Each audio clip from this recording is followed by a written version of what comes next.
রাসূল সাল্লাল্লাহু আলাইহি সাল্লাম বলে গেছিলেন কিয়ামতের আগে পৃথিবী থেকে মানুষ চন্দ্রকে অনেক বড় দেখবে। তো দূরত্ব কমলে চাঁদ যখন পৃথিবীর কাছে আসবে তখন তো এটা বড় দেখা যাবে। তাহলে নবীজির কথা বিজ্ঞানীদের কথা বাস্তবে মিলাই দেখতেছি কিয়ামত বেশি দূরে না, আমরা কিন্তু ধীরে ধীরে সেদিকে এগিয়ে যাচ্ছি। নবী তোমার জন্যে সৃষ্টি হইল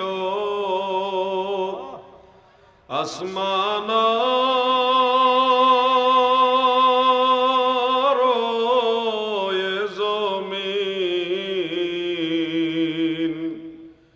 সকল সৃষ্টির মূল আপনি রহমাতাল লিল আলামিন। আল্লাহুম্মা সাল্লি মাশাআল্লাহ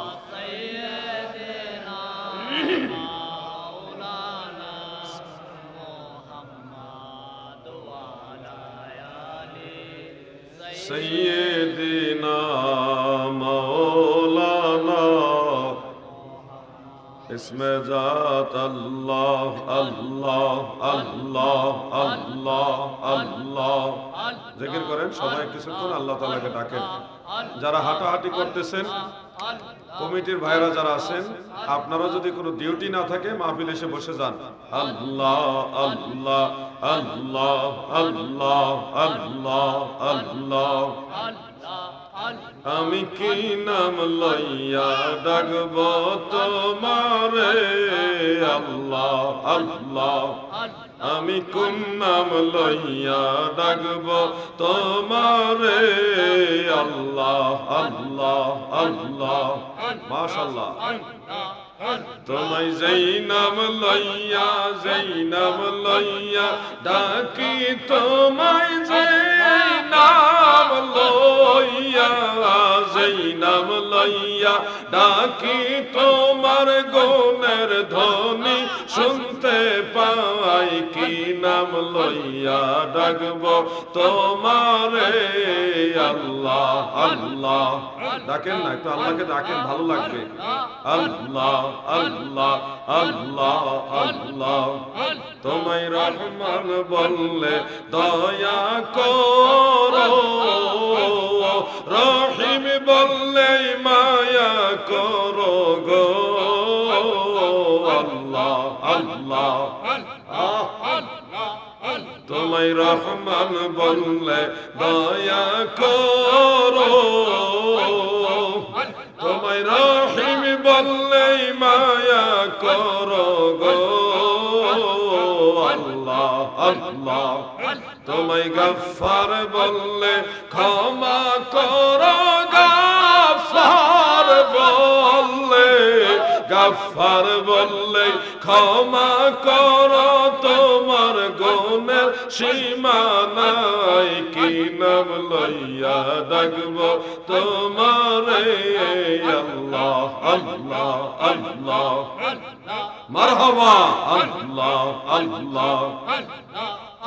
আমি কোন নাম লইয়া ডাকব তোমারে আল্লাহ আল্লাহ আল্লাহ আল্লাহ। তোমায় যেই নাম লইয়া ডাকি, তোমায় যেই নাম লইয়া ডাকি, তোমার গুণের ধ্বনি শুনতে পাই। কি নাম লইয়া ডাকব তোমারে আল্লাহ আল্লাহ আল্লাহ। মাশাআল্লাহ। কোন নাম লইয়া ডাকব তোমারে আল্লাহ আল্লাহ আল্লাহ আল্লাহ।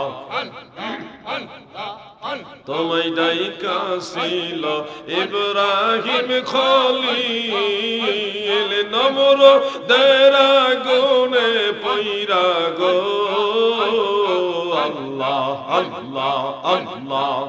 তোমায় ডাইকাছিল ইব্রাহিম খলিল, নমরুদের আগুনে পইরা গো আল্লাহ আল্লাহ আল্লাহ।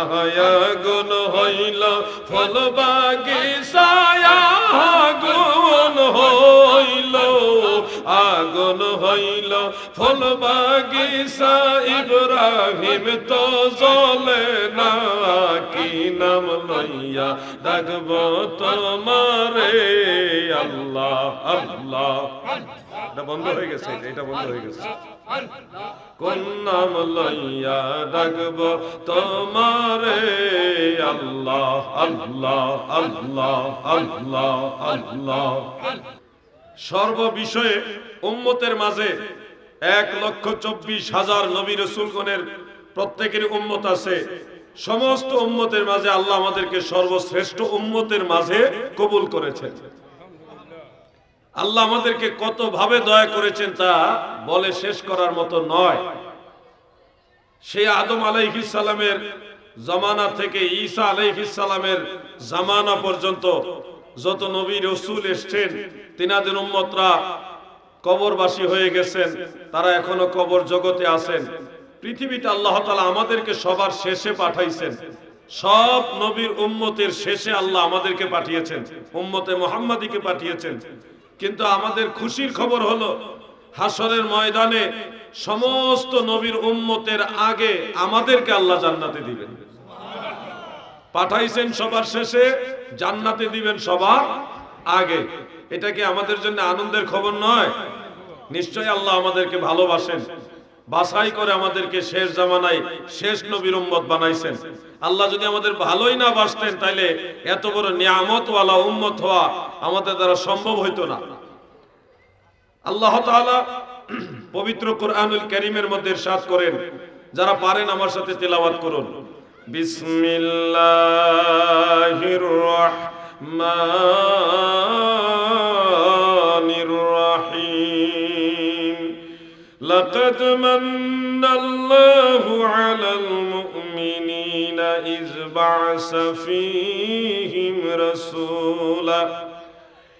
বা'সা ফীহিম রাসূলা মিন আনফুসিহিম অর্থাৎ আমার আল্লাহ বলেন দুনিয়ার মানুষেরা গো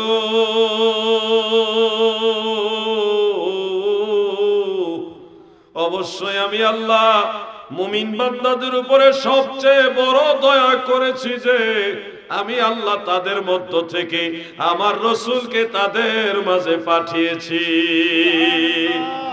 যার কারণে গত সৃজন রে দেখো চন্দ্র সূর্য তারা শূন্য ভরে যার কারণে গত সৃজন রে দেখো চন্দ্র সূর্য তারা শূন্য ভরে আসে অচল চল ধরা ধরে নবী পদবিনে ভাব সবে মিশে আল্লাহুম্মা সাল্লি আলা সাইয়্যিদিনা মাওলানা মুহাম্মদ ওয়া আলা আলি সাইয়্যিদিনা মাওলানা মুহাম্মদ তোমার জন্যে সৃষ্টি হইল আসমান আর জমিন সকল সৃষ্টির মূল আপনি রহমাতাল লিল আলামিন আল্লাহুম্মা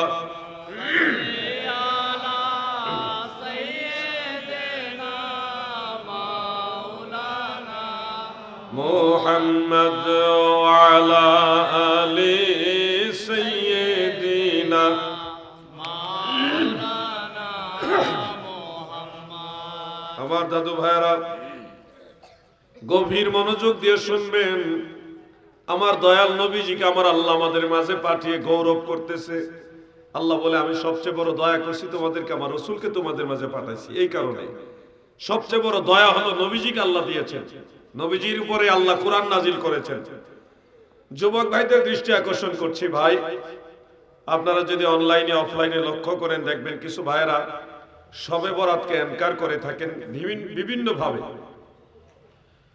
আমরা সুন্নি জামাতের লোকেরা বলি আল্লাহ তাআলা লাইলাতুল কদরে কোরআন নাজিল করেছেন, আবার এটাও দাবি করি যে লাইলাতুল বারাতে কোরআন নাজিল করেছেন। এই দুইটা কথার মাঝখানে অনেক বিতর্ক আমাদের অনেক ভাইদের মাঝে। আমি আজকে বিষয়টা ক্লিয়ার পরিষ্কার ভাবে বোঝাতে চাই। কোরআনুল কারীমের মধ্যে দুই জায়গায় কোরআন নাজিলের ব্যাপারে দুইটা আয়াত স্পষ্ট রয়েছে। একটা হলো সূরা কদরের মধ্যে, ইন্না আনজালনাহু ফি লাইলাতিল কদর, নিশ্চয়ই আল্লাহ তাআলা এই কোরআনকে নাজিল করেছেন কদর রজনীতে। তার মানে সূরা কদর থেকে আমরা স্পষ্ট জানি কোরআন নাজিল হয়েছে লাইলাতুল কদরে। লাইলাতুল কদর এটা কোন সময়? অন্য আয়াতে আল্লাহ তাআলা বলেছেন শাহরু রমাদান আল্লাযী উনজিলা ফীহিল কুরআন, রমাদান মাস সেই মাস যেই মাসে আল্লাহ তাআলা কোরআনুল কারীম নাজিল করেছেন। তাহলে বিষয়টা ক্লিয়ার হয়ে যাচ্ছে, আল্লাহ কোরআন নাজিল করেছে রমজান মাসে লাইলাতুল কদরে। এখানে আর কথা বলার কোনো সুযোগ রইল না। কিন্তু আহলে সুন্নাত ওয়াল জামাতের অনেক আলেমরা এটা বলে থাকেন, পবিত্র কোরআনের সূরা দুখানের শুরুতে আল্লাহ তাআলা বলেছেন ইন্না আনজালনাহু ফি লাইলাতিন মুবারাকা, নিশ্চয় আল্লাহ তাআলা এই কোরআনকে নাজিল করেছেন বরকতময় রাতে। লাইলাতুল মুবারাকা মানে বরকতময় রাতে।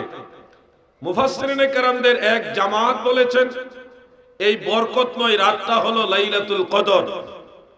আবার মুফাসসিরিনে কেরামদের আরেক জামাত তিনারা বলেছেন এই বরকতময় রাতটা হলো লাইলাতুন নিসফি মিন শাবান মানে শবে বরাতের রাত।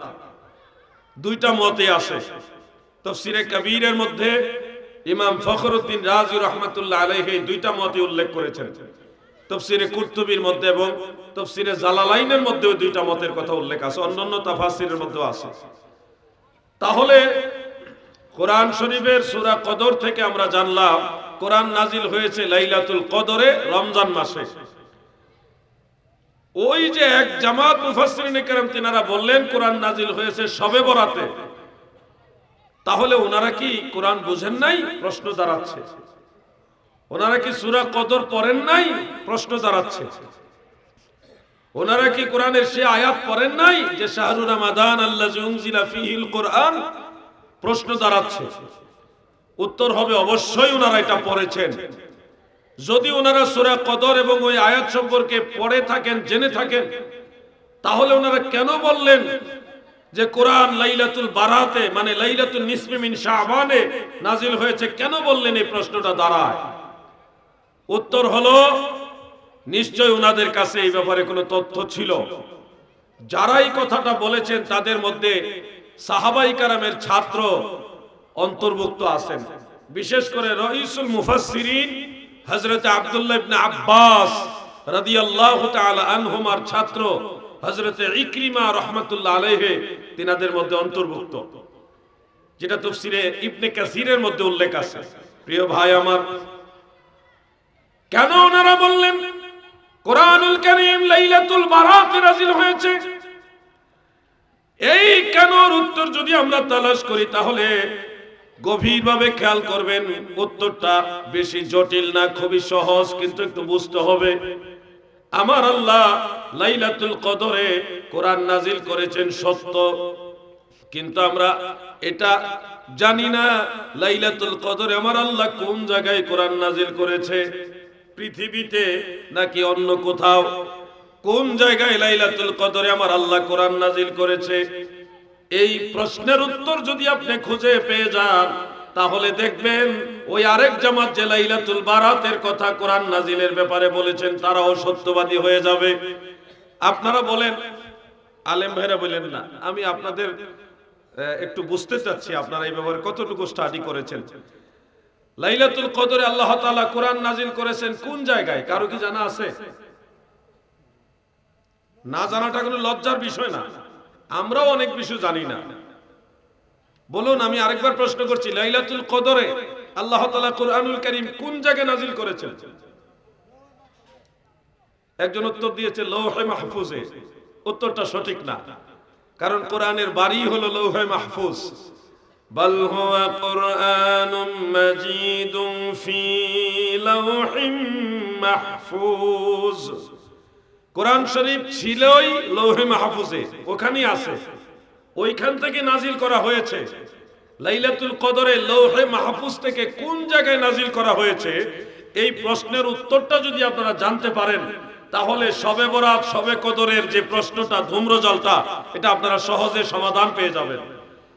প্রিয় ভাই আমার, বন্ধুরা আমার, রাইসুল মুফাসসিরিন হযরত ইবনে আব্বাস রাদিয়াল্লাহু আনহুমা তিনি এই ব্যাপারে স্পষ্ট করে বলেছেন। তাফসীরে কুরতুবী শরীফের মধ্যে উল্লেখ, এমনকি তাফসীরে ইবনে কাসিরের মধ্যে, অন্যান্য তাফাসিরের মধ্যে উল্লেখ রয়েছে। তিনি বলেন, আনজালাল্লাহু তাআলা আযজা ওয়া জাল্লাল কুরআন মিন লাওহি মাহফুজে ইলা বাইতিল ইজ্জাতি মিনাস সামাঈদ দুনিয়া। মহান আল্লাহ তাআলা এই কুরআনুল কারীমকে লৌহে মাহফুজ থেকে বাইতুল ইজ্জাত নামক একটা জায়গায়, যেটা পৃথিবীর নিকটতম আসমানের মধ্যে আছে, মানে প্রথম আসমানে, বাইতুল ইজ্জাত নামক একটা জায়গায় আমার আল্লাহ লাইলাতুল কদরে একসাথে কোরআন নাজিল করেছেন। বলেন সুবহানাল্লাহ। তাহলে উত্তর পেয়ে গেলাম, আমার আল্লাহ লাইলাতুল কদরে লৌহে মাহফুজ থেকে কোরআন একসাথে নাজিল করেছে বাইতুল ইজ্জাতে। নামটা মনে রাখবেন। যুবক ভাইরা বলেন, জায়গাটার নাম কি? বাইতুল ইজ্জাত। এটা কোন জায়গায় অবস্থিত? প্রথম আসমানে। বলেন, কোন জায়গায় অবস্থিত? প্রথম আসমানে। অর্থাৎ ইন্না আনজালনাহু ফি লাইলাতুল কদর, নিশ্চয় আল্লাহ তাআলা এই কোরআনকে নাজিল করেছেন লাইলাতুল কদরে। এই কথার অর্থ হলো আল্লাহ তাআলা 30 পারা কোরআন একসাথে লৌহে মাহফুজ থেকে পৃথিবীর নিকটতম আসমানে, অর্থাৎ প্রথম আসমানে বাইতুল ইজ্জাতে নাজিল করেছেন। প্রিয় ভাই আমার, এবার এই পৃথিবীর নিকটতম আসমান থেকে 30 পারা কোরআনের 114টা সূরা, সবগুলি সূরা, আয়াত, পারা সবগুলি কিন্তু একসাথে দুনিয়াতে নাজিল হয় নাই, একদিনে নাজিল হয় নাই, এক মাসেও নাজিল হয় নাই, এক বছরেও নাজিল হয় নাই। আপনারা জানেন এই পৃথিবীতে কোরআন নাজিল হয়েছে দীর্ঘ 23 বছরে। কত বছরে? 23 বছরে নাজিল হয়েছে। রাসূল সাল্লাল্লাহু আলাইহি ওয়াসাল্লামের নবুয়ত প্রচারের যে 23 বছর, এই টোটাল 23 বছরে আল্লাহ তাআলা 30 পারা কোরআন নাজিল করেছেন। বিভিন্ন মাসে, বিভিন্ন সময়ে, অনেক সময় দিনে, অনেক সময় রাত্রে, এইভাবে বিভিন্ন অঞ্চলে বিভিন্ন ঘটনার প্রেক্ষাপটের আলোকে এই 30 পারা কোরআন নাজিল করেছেন। এটা তাফসীরে তাবারিতে, তাফসীরে ইবনে কাসিরে, তাফসীরে কুরতুবীতে, অন্যান্য তাফসীরের মধ্যে উল্লেখ আছে। প্রিয় ভাই আমার, এই যে 23 বছরে আমার আল্লাহ সম্পূর্ণ কোরআনুল কারীম কিন্তু একসাথে, বা 23 বছরের 23টা লাইলাতুল কদর, সবগুলি আয়াত, সবগুলি পারা, সবগুলি সূরা, বা সবগুলি, মানে টোটাল 30 পারা কোরআন কিন্তু সবটুকুই লাইলাতুল কদরে দুনিয়াতে নাজিল হয়নি।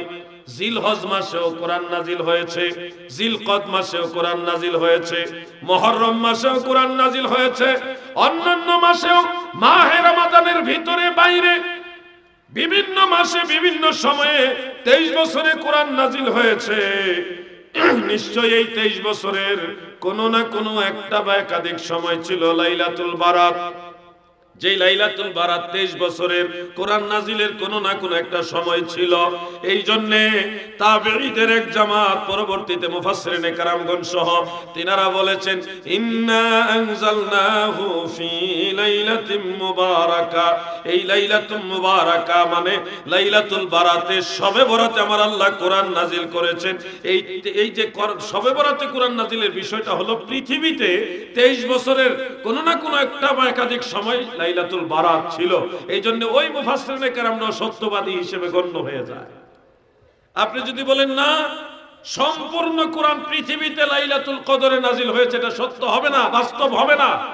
কারণ টোটাল 30 পারা কোরআন সবটাই রমজান মাসে নাজিল হয় নাই, রমজান মাসের বাইরেও নাজিল হয়েছে। কথাটা বুঝতে পারছেন? এই জন্য মুফাসসিরিনে কেরামদের প্রতি আপনাদের সম্মান রাখতে হবে। বিশ্বাস করবেন যে তিনারা কোনো না কোনো যুক্তি বা দলিলের উপর নির্ভর করে কথাটা বলেছেন। তিনাদের কথার পিছনে কোনো না কোনো দলিল আছে। পূর্বসূরি সালাফদের উপরে কখনো কুধারণা রাখা যাবে না। আমরা তিনাদের অনুসারী, আমরা সালফে সালিহিনের অনুসারী, আমরা আল্লাহর ওলিদের অনুসারী। তিনাদের প্রতি সম্মান রাখতে হবে কিনা বলেন? কি বলেন, রাখতে হবে কিনা? যেমন আমরা মাঝে মধ্যে বলি, ওলি আল্লাহর বাংলাদেশ, এই শহীদ গাজীর বাংলাদেশ, বাবা শাহজালালের বাংলাদেশ, এই শাহপরানের বাংলাদেশ। রহম করুন আল্লাহ, রহম করুন আল্লাহ। বলেন না একবার, ওলি আল্লাহর এই শহীদ গাজীর, বলুন শাহজালালের বাংলাদেশ, এই শাহপরানের বাংলাদেশ। তাদের পথে তাদের মতে কবুল করুন আল্লাহ, কবুল করুন আল্লাহ। আরেকবার, ওলি আল্লাহর বাংলাদেশ, এই শহীদ গাজীর বাংলাদেশ, শাহজালালের বাংলাদেশ, এই শাহপরানের বাংলাদেশ। রহম করুন আল্লাহ, রহম করুন আল্লাহ। প্রিয় ভাইরা আমার, বিষয়টা কি বুঝতে পারছেন আপনারা? কোরআন নাজিলের বিষয়টা কি বুঝতে পারছেন? আপনার কথা কোন নাকি, না বুঝলে কোন বুঝছি না, আমি আবার চেষ্টা করব। বুঝতে পারছেন? তাহলে লাইলাতুল কদরে কোরআন নাজিল হয়েছে, এটা যেমন ঠিক, বারাতে কোরআন নাজিল হয়েছে, এটা ওরকম ভাবে ঠিক।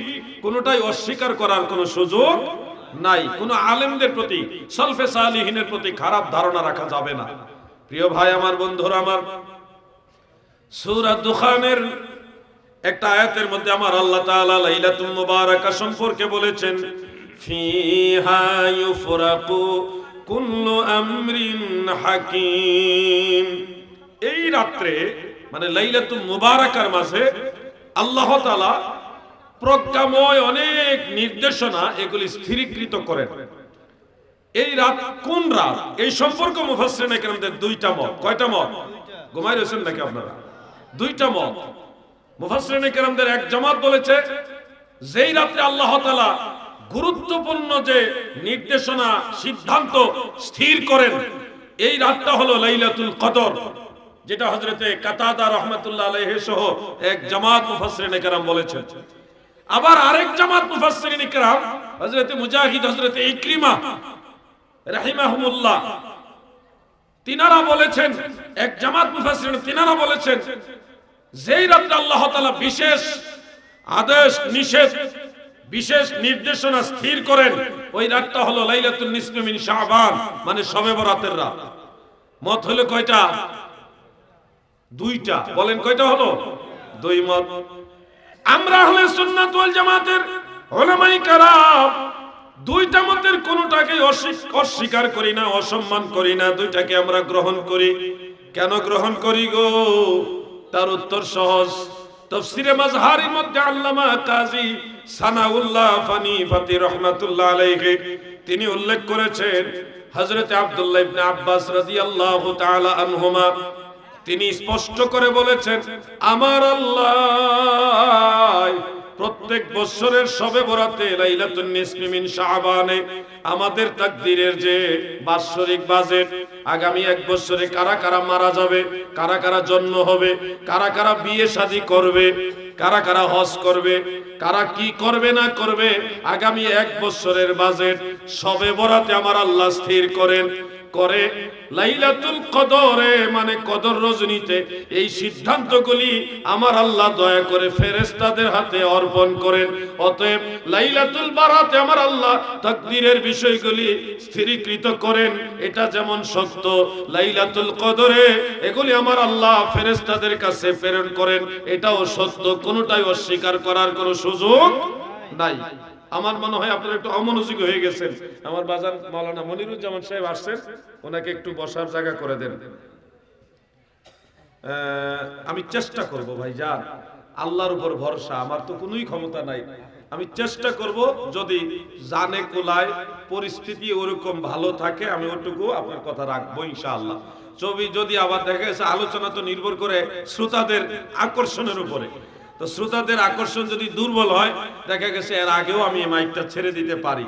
তো ইনশাআল্লাহ আপনাদের আন্তরিকতার মধ্যে কোনো ত্রুটি নাই, তবে আওয়াজ কম, আওয়াজ কম, এই জন্যে আপনাদের একটু ফায়েজ লাগবে। বাজান বসেন, বসেন, আপনি বসেন। সভাপতি সাহেব আপনি একটা চেয়ার, এদিকে জায়গা আছে না, একটা চেয়ার নিয়ে আসেন সামনে, সামনে বসেন আপনি।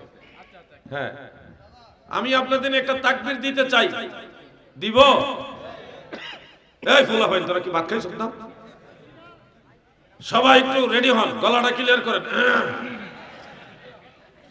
নারায়ে তাকবীর। পিছনে তারা কইছে না অনেকে, আমি খেয়াল করছি, এরা মনে করছে যে তারা আমাদের এদিকে আমার খেয়াল নাই। সবাই নারায়ে তাকবীর, নারায়ে রিসালাত, আহলে সুন্নাত ওয়াল জামাত, ইসলামী সম্মেলন, সুন্নি সম্মেলন। মোটামুটি শরীরটা গরম হয়েছে না, হয়েছে নি? তাহলে আপনারা একটু কথাবার্তা কইলে আমার কথা হইতে মজা লাগবে। আমি শেষ যে কথাটা বলছিলাম যে লাইলাতুল বারাতে তাকদীর লেখা হয় বা তাকদীরের বাৎসরিক বাজেটটা স্থির হয়। ফিহা ইউফরাকু কুল্লু আমরিন হাকিম, এই যে আয়াতে কারিমা, এটা প্রাথমিকভাবে লাইলাতুল বারাতে স্থিরীকৃত হয়, আর লাইলাতুল কদরে এটা ফাইনাল ভাবে বাৎসরিক বাজেট ফেরেশতাদের হাতে আল্লাহ দিয়া দেয়। প্রিয় ভাই আমার, দিলের কান লাগিয়ে শুনেন, লাইলাতুল বারাতের বিষয়টা অনেকে অনেক ভাবে অস্বীকার করার, অমান্য করার চেষ্টা করেন। আমার মনে হয় ওনারা যদি আরেকটু ভালোভাবে স্টাডি করেন তাহলে পেয়ে যাবেন। একজন আলেম, নাম বলবো না, তিনি জেলখানায় ছিলেন প্রায় 3 বছর। জেলখানায় যাওয়ার আগে শবে বরাতের ব্যাপারে বক্তব্য দিয়েছিলেন, কোন কিতাবে শবে বরাত নাই, কিন্তু জেলখানা থেকে বের হয়ে আবার বলতেছে 15 জন সাহাবী থেকে শবে বরাতের হাদিস আছে। তার মানে বোঝা গেল আল্লাহর বান্দা জেলখানায় যাইয়া লেখাপড়া স্টাডি কইরা শবে বরাতের হাদিস পাইছে। তোমরা জেলখানা যাওয়ার আগে সুন্নিরা শবে বরাত মানছে, জেলের থেকে বাইরিবার পরে সুন্নিরা শবে বরাত মানে। তার মানে বোঝা গেল সুন্নিরা কোরআন হাদিস পইরা ওই শবে বরাত মানে। তোমরা জানো না, না জানি হুদাহুদি ফতোয়াবাজি করে মানুষের আমল নষ্ট করো। প্রিয় ভাই আমার, বন্ধুরা আমার, কারো প্রতি আনকার করে আমি কথা বলবো না, কারণ সমাজটা খারাপ, এখন সময়টাও খারাপ, কিয়ামতের পূর্ব সময়। প্রত্যেকটা জায়গায় জায়গায় ফিতনা ঢুকে গেছে, প্রত্যেকটা আমলে, আকীদায় বা চলাফেরায় মুসলমানদের মাঝে ফিতনা ঢুকে গেছে। এই ফিতনার জামানায় ওয়াজ নসিহত করা আরো বড় সমস্যা। এক হুজুরের ওয়াজের সাথে আরেক হুজুরের ওয়াজ মিলে না, ঝামেলা। আর আলেমদের সংখ্যা দিন দিন কমে যাচ্ছে, বক্তার সংখ্যা দিন দিন বাড়তেছে, আলেমের সংখ্যা কমতেছে। আমাদের আগে যারা আল্লামা প্রিন্সিপাল এম.এ. জলিল রহমাতুল্লাহ, জলিল সাহেব হুজুর রহমাতুল্লাহর কথা মনে পড়েনি আপনাদের? আল্লামা গাজী আকবর আলী রেজভী সাহেব রহমাতুল্লাহ আলাইহি, ওনাদের কথা মনে পড়েনি? ওনারা অনেক বড় বড় আলেম ছিলেন। আল্লামা মুফতি আবু নাসির জিহাদি সাহেব, এরকম বড় বড় আলেম যারা সুন্নি জামাতের, তিনাদের ইলমের তুলনায় এখন আমাদের যে বক্তা, তারা এখন কোরআন হাদিস চর্চা না করে বাউল গান খালি চর্চা করে। ওরে বাউল গান রে, বাউল শিল্পী একজন আক্ষেপ করে কইতাছে আমাদের গান গাইয়া আপনারা লাখ লাখ টাকা রুজি করতেছেন, অথচ আমরা গান গাইলে আপনারা ফতোয়া দেন। বাউল শিল্পীরা এখন অভিযোগ তুলতেছে যে আমরা গান গাইলে আপনারা কোন হারাম, বেদাত, ভণ্ডামি, হারাম, কিন্তু আপনারা আমাদের সব গান গাইয়া ওয়াজ করতেছেন, আপনারা মোটা মোটা টাকা রুজি করতেছেন, এটা ঠিক না। আন্দোলন করতেছে তারা। তো আমাদের উচিত, আমার মনে হয় আমাদের উচিত কোরআন হাদিসের চর্চার দিকে নিজেদেরকে সামনের দিকে নিয়ে যাওয়া। শুধু বাউল গান কেন রে ভাই, যত গান তার মুখস্থ, 10টা সূরা ঠিক মতো মুখস্থ পারে না, কি অবস্থা। আগামী 10 বছর পরে কোন সুন্নি আলেমদের মাঝে আমার মনে হয় না এমন ভালো কোন আলেম পয়দা হবে, সব খালি ফাকরির স্টাইল। কঠিন অবস্থা। আমি ফাকরির বিরুদ্ধে না, অবশ্যই নবীজির সুন্নাত পাকড়ি লাগবে, কিন্তু স্টাইল করতে গিয়া কোরআন হাদিস চর্চা থেকে দূরে সরে যাবেন না। ইসলামী সঙ্গীত লাগবে, আল্লাহর গান, নবীর গান, ওলি আল্লাহর শান লাগবে, কিন্তু ওইটা গাইতে গাইতে কোরআন হাদিস বাদ দিয়ে দিলে ভবিষ্যতে ওয়াহাবিরা এসে পুরো দেশ দখল করবে, তোমরা কোনো জবাব দিতে পারবা না। রাগ করলেন? রাগ করেন না, আমি সত্য কথা বলি। হক কথা বলি, এই জন্য অনেকে আবার আমার পছন্দ করে না। আমি কোরআন হাদিসের চর্চা চাই, আরো বেশি আলেম তৈরি হোক সেটা চাই। ভুল তো হবেই, ভুল হবে না কার? আমাদের সবারই ভুল হয়। ভুল হোক, কিন্তু চেষ্টা তো করতে হবে, চর্চা চালায় যেতে হবে। ভুলে ভুলেই মানুষের শুদ্ধতা আসে, মায়ের গর্ভ থেকে মানুষ শিখে আসে না, দুনিয়াতে এসে শিখতে হয়। অতএব ভুল করতে করতে আপনি শুদ্ধতা শিখে নেন। কিন্তু আপনারা যদি একেবারে গান গাইতে গাইতে আগাগোড়া পুরো মাহফিলি গান, তাহলে কোরআন হাদিস মানুষ কি শিখবে? আমি যে বেশি সময় আলোচনা করি নাই, কিন্তু আপনাদেরকে এই যে শুরু থেকে এই পর্যন্ত দুইটা বিষয় আপনাদের বলছি। কোরআন নাজিল হয়েছে কোন মাসে, কত তারিখে? লাইলাতুল কদর না লাইলাতুল বারাতে? আবার তাকদীর যে লেখা হয়, এটা কি শবে বরাতে না শবে কদরে? দুইটা বিষয় আমি আপনাদের সামনে দলিল সহকারে তুলে ধরছি, চেষ্টা করছি। না হলে তো 20-25টা কিতাবের হাওলা দিচ্ছি, না না একটু কম বেশি হতে পারে। তো এই কিতাবের হাওলা দিয়ে আপনাদের বোঝানোর চেষ্টা করছি। এটা আপনাদের বুঝতে হবে। আমার যেমন ধরেন একজন বক্তা, আপনি ইউটিউবে ঢুকে দেখলেন একজন বক্তা বলতেছে শবে বরাতের রাত্রে 1 বছরের বাজেট আমার আল্লাহ পেশ করে, এটা কোনো হাদিসের মধ্যে নাই। ধরেন এই ধরনের একটা বক্তব্য কেউ দিল, তখন আপনি কি উত্তর দিবেন? আপনি কইবেন আছে, উনি কইব নাই। উনি নাই কইতেছে, ওনার তার দলিল লাগবে না। উনি তো নাই বললে আর দলিল লাগে না, ওনার কিতাবুল আন্দাজ দিয়ে যথেষ্ট। আপনি আছে কইলে তো দলিল দেখাইতে হবে। হ্যাঁ আছে, তখন আপনাকে জানতে হবে কোন জায়গায় আছে। শোনো আমার ভাইরা গো, লাইলাতুল বারাতে 1 বছরের বাজেট আমার আল্লাহ স্থির করে। এই ব্যাপারে আমার জানা মতে প্রায় 10টা হাদিস আছে। সবগুলি হাদিস আমি আমার লেখা শবে বরাত সম্পর্কিত একটা বই লিখেছি, এটার মধ্যে উল্লেখ করে দিয়েছে। হযরত আবু হুরায়রা রাদিয়াল্লাহু আনহু সহ এক জামাত সাহাবী এবং তাবেঈ তিনাদের নিজ নিজ সনদে এগুলি বর্ণনা করেছেন। তাফসীরে দুররে মানসুরের মধ্যে হাফেজ জালালউদ্দিন সুয়ুতী রাহমাতুল্লাহ আলাইহি কয়েকটা রওয়ায়াত উল্লেখ করেছেন। ফিহা ইউফরাকু কুল্লু আমরিন হাকিম, সূরা দুখানের তাফসীরের মধ্যে তিনি উল্লেখ করেছেন। শুনেন আমার ভাইরা, জগৎ বিখ্যাত তাফসীরে তাবারির মধ্যেও এই ব্যাপারে হাদিস রয়েছে। এমনকি তাফসীরে ফাতহুল কাদিরের মধ্যে কাজী শাওকানী তিনিও এর রওয়ায়াত উল্লেখ করেছেন। তাফসীর ইবনে কাসিরের মধ্যে হযরত ইকরিমা রাহমাতুল্লাহ আলাইহির একটা রওয়ায়াত নির্ভরযোগ্য সনদে সেখানে উল্লেখ করেছে। আমার দয়াল নবীজি এবং সাহাবায়ে কেরাম বিষয়টা ক্লিয়ার করে উল্লেখ করেছেন। শবে বরাতের রাতে আগামী 1 বছরে কারা কারা মারা যাবে, কারা কারা জন্ম হবে, কে কে বিয়ে শাদী করবে এবং কার কার সন্তানাদি হবে, এমন কি কার রিজিকের কতটুকু আল্লাহ তাআলা দিবে। ও আমার ভাই বন্ধুরা গো, পুরো 1 বছরের চূড়ান্ত বাজেটটা আমার আল্লাহ লাইলাতুল বারাতে নির্ধারণ করেন করে লাইলাতুল কদরে আমার আল্লাহ এই বাজেটটা ফেরেশতাদের হাতে হ্যান্ডওভার করে দেন, মানে স্থানান্তর করে দেন। এটা ফাইনাল। শবে বরাতে আপনার বাজেট হইল, শবে বরাতের পরে লাইলাতুল কদর রমজান মাসের আগে একটা সময় আসে। এই সময় যদি আল্লাহর কাছে আপনি দোয়া দরুদ বেশি বেশি করেন, কান্নাকাটি করেন, ইস্তেগফার করেন, ক্ষমা চান, তাহলে এই দোয়া দরুদ ইস্তেগফারের উসিলায় ওই 1 বছরের বাজেটের মধ্যে 1 বছরের বাজেটের মধ্যে যদি কোনো পরিবর্তন করার দরকার হয়, আল্লাহ তাআলা আপনার দোয়ার উসিলায় ওই 1 বছরের বাজেট থেকে যেটা বুড়াই মন্দ, এটা আল্লাহ তাআলা পরিবর্তন করে আবার ভালোটা দান করে। এই জন্য একটা চান্স দেওয়া হয়। আপনারা দেখবেন আমাদের বাংলাদেশের সংসদের মধ্যেও প্রত্যেক বছরে জুন মাসে বাজেট হয়, বাৎসরিক বাজেট হয় কিনা? এই বাজেট কিন্তু একদিনে হুট করে হয়ে যায় না। বাজেট প্রস্তাব হয়, বাজেটের মধ্যে সংযোজন হয়, বিয়োজন হয়, প্লাস হয়, মাইনাস হয়। একটা বাজেট করা হয়, অনেক সময় পরবর্তীতে এমপি সাহেবরা অবজেকশন দিলে ওটা আবার সংশোধন হয়, হয়ে একবারে একটা সময় গিয়ে চূড়ান্ত হয়। ঠিক তেমনি ভাবে শবে বরাতে আল্লাহ তাআলা প্রাথমিক বাজেট ঘোষণা করে এটা লাইলাতুল কদরের আগ পর্যন্ত আপনার দোয়া, আপনার ইস্তেগফার, আপনার যে প্রার্থনা, এটার উসিলায় সংযোজন বিয়োজন প্লাস মাইনাস করে আল্লাহ তাআলা লাইলাতুল কদরে ফাইনাল করে ফেরেশতাদের হাতে দান করে দেন। সুবহানাল্লাহ বলেন। এই জন্য লাইলাতুল বারাতের বিষয়টা অস্বীকার করার কোনো সুযোগ নাই। আমরা সুন্নি মুসলমান আল্লাহর কাছে শুকরিয়া আদায় করি, সুন্নি জামাতের অন্তর্ভুক্ত হয়েছে। এই জন্য আমার আল্লাহ আমাদেরকে এমন জিনিসগুলি আমাদেরকে দান করেছেন যেটা একেবারে আল্লাহ এবং আল্লাহ রাসূলের দলের কাজ। যেমন ধরেন আজকে যদি সুন্নি না হয়ে অন্য দল হইতাম তাইলে একটা মানতাম আরেকটা মানতাম না। সুন্নি হওয়ার কারণে দেখা যাচ্ছে আলহামদুলিল্লাহ কোরআন হাদিসের সবগুলি বিষয় একসাথে সমন্বয় করে মানার সুযোগ আল্লাহ আমাদের দান করেছে। এটাই তো উত্তম। আমরা একজন সাহাবীকে সত্যবাদী বলবো, আরেকজন সাহাবীকে মিথ্যাবাদী বলার কোনো সুযোগ আছে?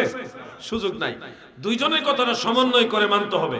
যেমন আমি একটা উদাহরণ দিই, আমার আলোচনাগুলি এরকমই। যেমন আমি ক্লাস করাইতেছি, মনোযোগ দিয়ে শুনলে আপনাদের উপকারে আসবে। এখন আলোচনা ওয়াজ নসিহত আর ওয়াজ মুসিবত দুইটা একেবারে মিক্স হয়ে গেছে, জন্য মনোযোগ লাগবে আপনাদের। মনোযোগ আছে তো?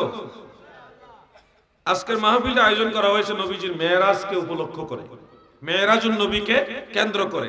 নিশ্চয়ই আপনারা পোস্টারের মধ্যে দেখছেন, মেরাজুন নবীকে কেন্দ্র করে কিন্তু আজকের এই মাহফিল। আগামীকাল দিবাগত রাত্রে লাইলাতুল বারাত, শবে বরাত, এই কারণে আমি শবে বরাতের আলোচনাটা সামনে নিয়ে আসছি।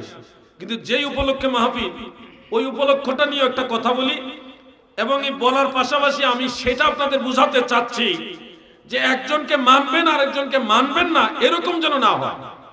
একজন সাহাবীকে সম্মান করবেন, আরেকজন সাহাবীকে একেবারে মিথ্যাবাদী বানাই দিবেন, এরকম যেন না হয়। সেটার উদাহরণ মেরাজুন নবী সাল্লাল্লাহু আলাইহি ওয়াসাল্লাম। ওই বিষয়বস্তুকে কেন্দ্র করে আমি একটা বিষয় আপনাদের সামনে তুলে ধরতে চাই। আপনারা সবাই আমাকে একটু সহযোগিতা করুন। বলুন তো, আল্লাহ রাসূল সাল্লাল্লাহু আলাইহি সাল্লাম আল্লাহ তাআলাকে মেরাজে দেখছে নাকি দেখে নাই? জোরে বলেন। এটা আমারও বিশ্বাস, এবং আহলে সুন্নাত ওয়াল জামাতের আইম্মায়ে কেরাম এটাই বিশ্বাস করে। কিন্তু আপনি দেখবেন আমাদের মাঝে অনেক ভাইয়ের আবার মনে করেন নবীজি আল্লাহর সাথে কথা বলেছেন কিন্তু আল্লাহকে দেখেন নাই। এই ধরনের বক্তব্য অনেকে দিয়ে থাকেন কিনা বলেন? অনেকে দিয়ে থাকেন। এখন তারা তো আর বানায় বানায় নিজে নিজে বলে না, ভাই সাহাটা কই আইতাছে স্টেজে নি, আল্লাহর দোয়াই লাগে স্টেজে সা দিয়েন না, তাহলে ওয়াজটা আমার যাইব। এমনি আমি বহুত আমার জামালা হইতাছে, এখান থেকে একজন লোক উঠছে, ওখান থেকে একজন উঠছে, ওইটা আবার বইতাছে, উঠা বসা করলে ওয়াজের একটা কানেকশন এটা নষ্ট হয়। আর এতলা চা যদি এক লোকে দেন তাহলে ওয়াজ যাইব গা বাড়ি, বুঝছেন নি? আমরা সাদি একলা কান গেবো এবার জান কাম লেটে নিয়ে।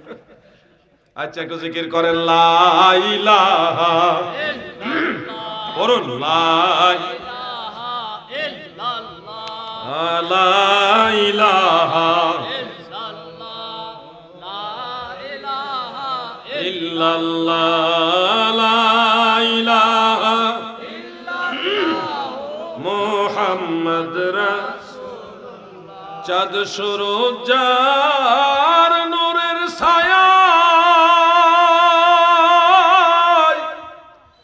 এলেন নবীজি এই ধরায়, গর্বে মত্ত এই জাহান পূরণ কালেমা মুসলমান, লা ইলাহা ইল্লাল্লাহ, মাশাআল্লাহ, লা ইলাহা ইল্লাল্লাহ, পূরণ লা ইলাহা ইল্লাল্লাহ, লা ইলাহা ইল্লাল্লাহ, মুহাম্মদ রাসূলুল্লাহ সাল্লাল্লাহু আলাইহি ওয়াসাল্লাম। এখানে বেশ কয়েকটা মিডিয়া আছে, হাসান এইচডি মিডিয়া মনে আসছে। হাসান ভাই আসছে নাকি? কই? এই যে আর কে আসছেন এখানে? যারা আসছেন ওনাকে মনে হয়েছে নি লাগে। তো আমি আপনাদের উদ্দেশ্যে একটা কথা বলছি, আপনারা এই কথাটা আলাদাভাবে ক্যাপচার করবেন। মিডিয়ার যারা আছেন এই কথাটা আলাদাভাবে আপনারা ক্যাপচার করবেন, এটা আপনাদের খেদমত। কারণ ফিতনা যখন ছড়ায় আমরা মাঠে কথা বলি, মাঠের এই কথাটা অনলাইনের মাধ্যমে সারা পৃথিবীতে আপনারা প্রচার করেন।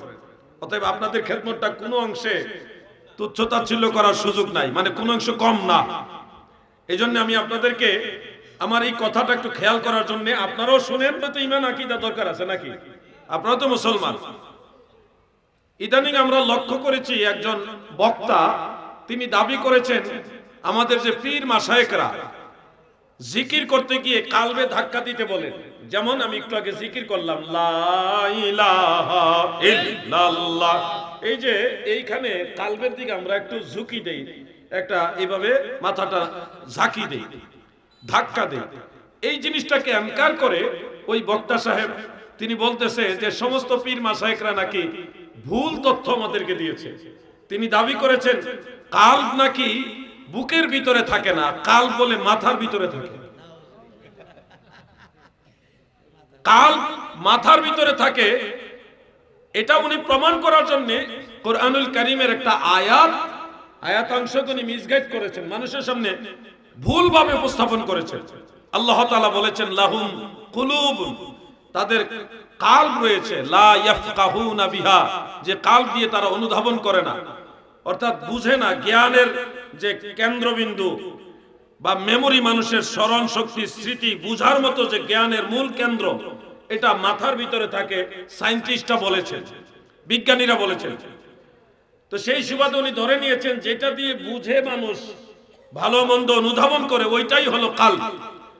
এই হিসাবে উনি ধরে নিয়েছেন কাল্ব মাথার ভিতরে থাকে, কারণ বুঝার মতো যে মেমোরিটা, এই জিনিসটা মাথার ভিতরেই থাকে।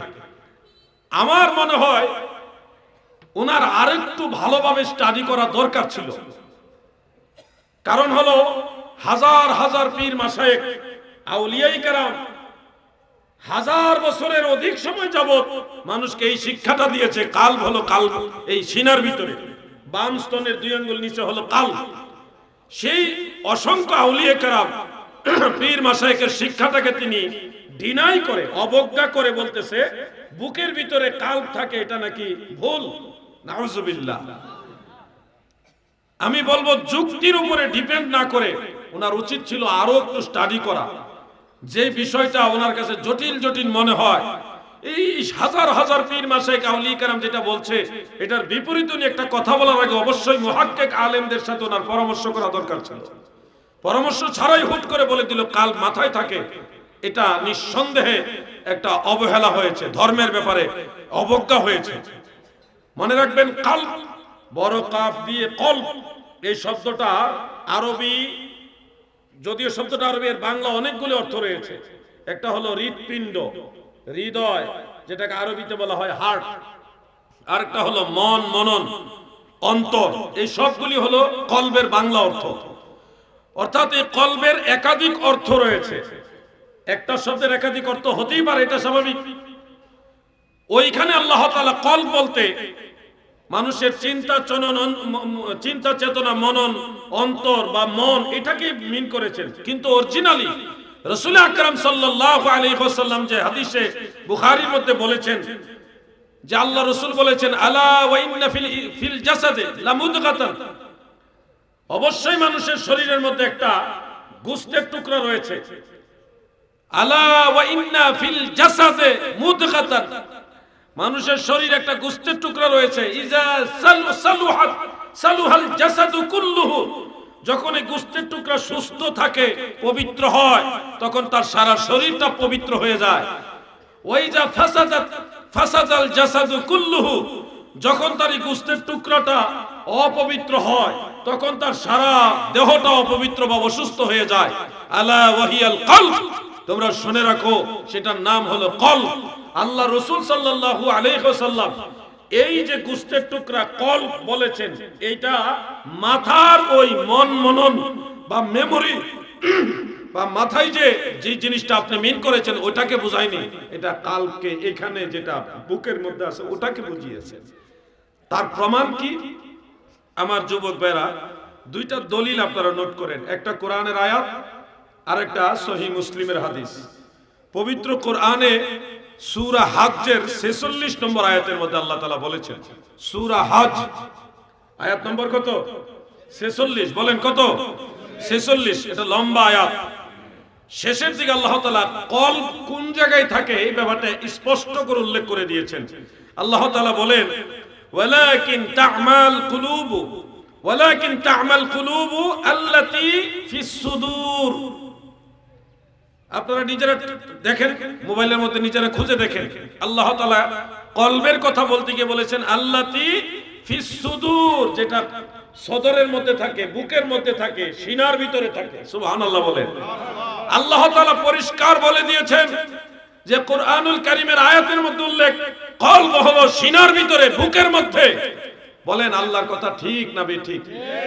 এবার আপনারা সহিহ মুসলিমের একটা হাদিস নোট করেন, সহিহ মুসলিমে হাদিস নম্বর 6436, 6436 আল হাদিস অ্যাপস যদিও থাকে সেটার মধ্যে আপনারা দেখেন 6436 নম্বর হাদিস সহিহ মুসলিম, সেখানে দেখেন আপনারা একটা হাদিস যেটা মিশকাতে, সুনানু নাসাইতে, অন্যান্য কিতাবের মধ্যে আছে। আমার দয়াল নবীজি বলেন, ইন্নাল্লাহ তাআলা লা ইয়ানজুরু ফি আমওয়ালিকুম ওয়ালা বিসওয়ারিকুম ওয়ালাকিন ইয়ানজুরু ফি কুলুবিকুম ওয়া আশারা বিইসবাইহি ইলা সাদরিহি। সুবহানাল্লাহ বলেন। আল্লাহর হাবিব বলেন, উম্মতেরা গো, আমার আল্লাহ তোমাদের বাহ্যিক বেশভূষা, বাহ্যিক দালান কোঠা, মাল সামানা এগুলির দিকে নজর করেন না, ওয়ালাকিন ইয়ানজুরু ফি কুলুবিকুম, বরং আল্লাহ তোমাদের কালবের দিকে নজর করে। এই কালবের কথা বলতে গিয়ে আল্লাহ রাসূল সাল্লাল্লাহু আলাইহি ওয়াসাল্লাম ওয়া আশারা বিইসবাইহি ইলা সাদরিহি, নবীজির শাহাদাত আঙ্গুল মুবারককে সদর মানে বুকের দিকে এইভাবে নবী ইশারা করে বললেন, আমার আল্লাহ তোমাদের কালবের দিকে নজর করে। সুবহানাল্লাহ। তাহলে আল্লাহ রাসূল সাল্লাল্লাহু আলাইহি সাল্লাম কল ইশারা করলেন বুকের দিকে, মাথার দিকে নয়।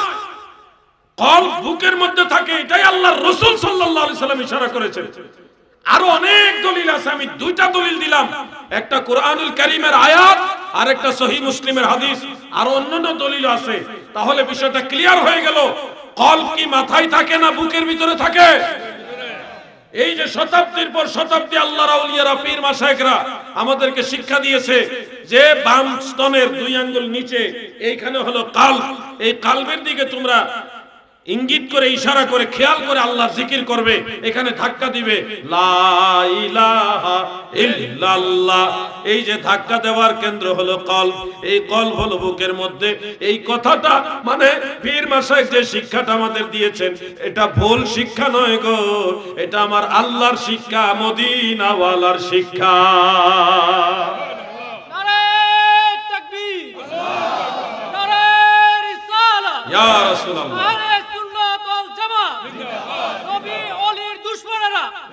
নবী ওলির দুশমনেরা কইলে আরেক দল খেপবো, কইবেন নবী ওলি যেখানে আমরা আছি, ওলি আল্লাহ যেখানে আমরা আছি, সেখানে ঠান্ডা মাথায় তাদেরকে ডাকবেন।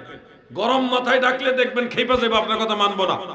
আপনার তাকবীর ঠিক আছে, কিন্তু তাকবীরের ক্ষেত্রে ওলি আল্লাহ যেখানে আমরা আছি সেখানে, এখানের মধ্যে আক্রমণাত্মক মনোভাব নাই। আর যদি মানে নবী ওলির দুশমনেরা এটা কইলে আরেকজনে কইবে তুই আমার নবী ওলির দুশমন বানাইলি, তখন আপনার উপরে খেপবে। গরম দরকার নাই, নরমে কাজ না হইলে গরম লাগবে, নরমে আগে আমরা চেষ্টা করব। কথা বুঝতে পারছেন? অতএব আমি আপনাদের যেটা বোঝাতে চাইলাম, কলব সিনার ভিতরে থাকে, ওলি আল্লাহদের শিক্ষা সঠিক। যিনি এই কথাটা বললেন যে কলব মাথার ভিতরে থাকে, উনি ধর্মের এই গুরুত্বপূর্ণ একটা বিষয় কথা বলার আগে অবশ্যই আরো ভালোভাবে স্টাডি করার দরকার ছিল।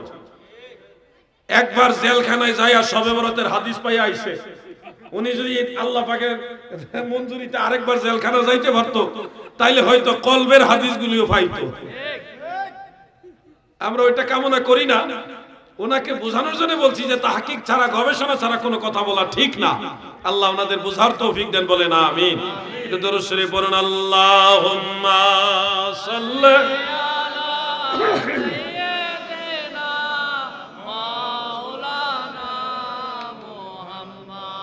ওয়ালা আলি সাইয়্যিদিনা। বেশি করে দেন, আরো দেন, আরো লাগবে নি, সবাই দেন দিনে করে। মাওলানা মুহাম্মদ ওয়ালা, মাশাআল্লাহ।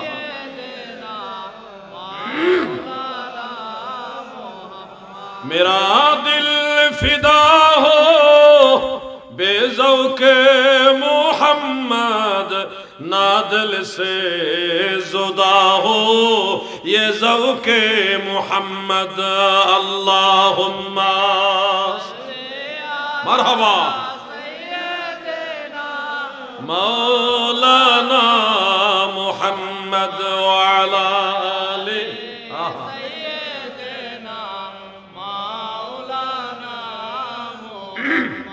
আপনাদের কাছে অনুরোধ, মিডিয়াম্যান যারা আছেন, আমি দেখলাম এই জেলখানার হুজুরের বক্তব্যটা চতুর্দিকে ফিতনা ছড়াইতেছে। আমার এই কথাটা আপনারা প্রচার করবেন। এটা আমার তো কথা না, সমস্ত পীর আউলিয়াদের পক্ষে আপনারা এটা খেদমত করবেন, এটা আমার অনুরোধ। আমি তো কখনো এভাবে বলি না। আমি দেখলাম ওই ভিডিওটার কমেন্টসে ঢুকে দেখি বড় বড় আলেমরা পর্যন্ত তাকে সমর্থন করে দিচ্ছে। কারণ যুক্তি এমন এক জিনিস, যুক্তি দিয়া সে এমন একটা যুক্তি দিছে, যুক্তির কারণে মানুষ মনে করতেছে তার কথাটাই ঠিক। এই জন্য আমার অনুরোধ রইল, দেশবাসীকে ফিতনা থেকে বাঁচাইতে হবে। কারণ যেই বক্তাই মিসগাইডটা করেছে সে নিজেও কিন্তু এই দলিলগুলি খেয়াল করে নাই। আমার কাছে আরো অনেক দলিল আছে। আলাউদ্দিন জিহাদ এক মারাত্মক চিজ, এমন দলিল দিবে জীবনে কোনোদিন চিন্তাও করে নাই যে দলিল আছে। আমার আল্লাহ আমারে দয়া করছে, এমন এমন দুর্লভ দুষ্প্রাপ্য কিতাবও আমার কাছে আছে, এমন এমন দলিল আছে। আমি একবার বলছিলাম যে আমার খাজা বাবা বলছে, হুজুর কেবলা জান এটা বলছিলেন যে আমার কথা যারা মানে নবীজির তরিকার কথাই তো হুজুর বলেন, তারা যদি এই মাইন্না কবরে যাইতে পারে তাদের কবরে মুনকার নকির আসবে না। এই কথা বলার পরে তো সারা দেশে একটা নাড়াচাড়া হয়ে গেছে, কয় কি জিহাদি চলে।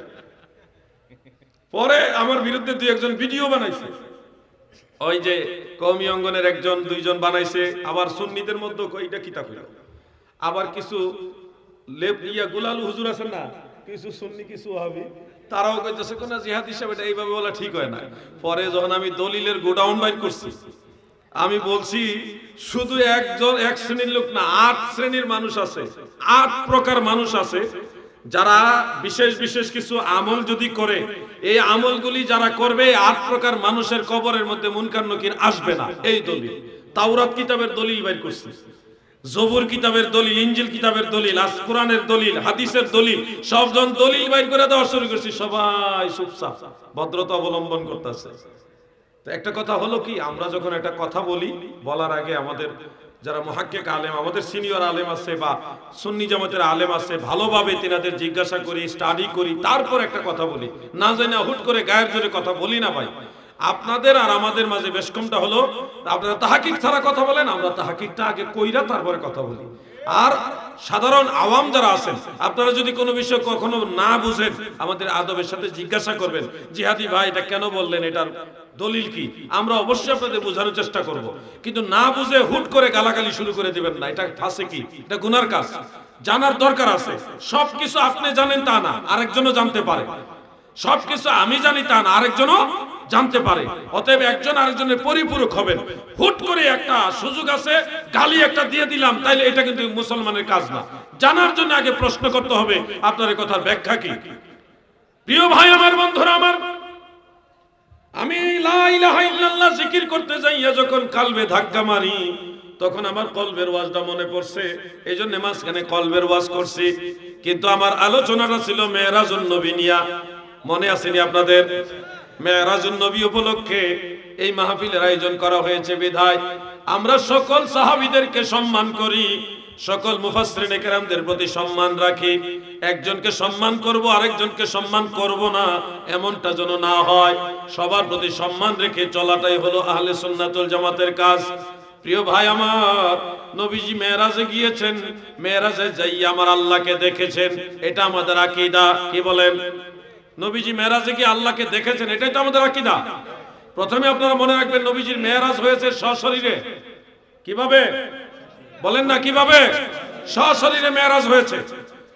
মনে রাখবেন, কেউ যদি এরকম ওয়াজ করে নবীজির মেরাজ হয়েছে 2 বার, একবার স্বপ্ন যুগে আর একবার সশরীরে, এটা ভুল ওয়াজ। এটা আল্লাহ রাসূলের উপরে মিথ্যা তহমত। নবীজির উপরে মিথ্যা তহমত দিলে আমও যাইবো, সালাও যাইবো। নবী করিম সাল্লাল্লাহু আলাইহি ওয়াসাল্লামের মেরাজ কতবার হয়েছে এই ব্যাপারে মুহাদ্দিসিনে কেরামের একাধিক মত। তবে হাফিজুল হাদিস ওয়া শারিহুল বুখারী ইমাম কিরমানি রাহমাতুল্লাহ আলাইহি তিনার শরহে বুখারীর মধ্যে লিখেছেন, আল্লাহ হাবিবের সর্বমোট মেরাজ হয়েছে 37 বার। কতবার? 37 বার, মানে 37 বার। এর মধ্যে একবার হয়েছে সশরীরে, বাকি 36 বার হয়েছে স্বপ্নে যুগে রুহানি ভাবে। সুবহানাল্লাহ বলেন। অতএব একবার স্বপ্নে হয়েছে, আরেকবার জাগ্রত অবস্থা হয়েছে। এই ধরনের ওয়াজ যদি কেউ করে, বুঝবেন এই লোকটা স্টাডি ছাড়া ওয়াজ করতেছে। স্টাডি ছাড়া কথা বলা আমাদের আলেমদের উচিত না। কারণ বলতে গিয়ে দেখা যাচ্ছে আল্লাহ রসুলের সম্মান আপনি কমাই দিলেন, তখন তো বেয়াদবিটা আমাদের সাথে হয় না, বেয়াদবিটা আল্লাহ রসুলের সাথে হয়। প্রিয় ভাই আমার, বন্ধুরা আমার, মেরাজ রজনীতে আমার দয়াল নবীজি সশরীরে গিয়েছেন। আহলে সুন্নাত ওয়াল জামাতের চূড়ান্ত আকীদা হলো মসজিদে হারাম থেকে মসজিদে আকসা পর্যন্ত এই সফরটা যেমনি ভাবে সশরীরে হয়েছে, মসজিদে আকসা থেকে সিদরাতুল মুনতাহা অতঃপর কাবা কাউসাইনি আও আদনা, এই সম্পূর্ণ মেরাজটাই ছিল সশরীরে। কারণ হলো সূরা ইসরার প্রথম আয়াত, সুবহানাল্লাযী আসরা বিআবদিহি লাইলাম মিনাল মাসজিদিল হারামি ইলাল মাসজিদিল আকসা ইলা আখিরিল আয়াত। এখানে মসজিদে আকসা পর্যন্ত নবীজির সশরীরে মেরাজ প্রমাণ করার জন্য মুফাসসিরিনে কেরাম যে দলিলটা কোট করেছেন সেটা হলো আসরা বিআবদিহি, আবদিহি এই শব্দটাকে মিন করে মুফাসসিরিনে কেরাম বলেছে আমার নবীজির মেরাজটা ছিল সশরীরে।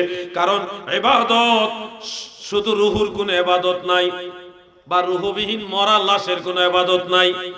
আব্দুন ওই ব্যক্তি হয় যার রুহু আছে এবং দেহ আছে, তাকেই ইবাদত করতে হয়। আব্দুন সেই ব্যক্তি হয় যার রুহু আছে এবং দেহ আছে। এই জন্য আবদিহি শব্দ দ্বারা নবীজির রূহ মুবারক এবং জিসম মুবারক সশরীরে মেরাজকে মিন করেছে আসরা বিআবদিহি দ্বারা।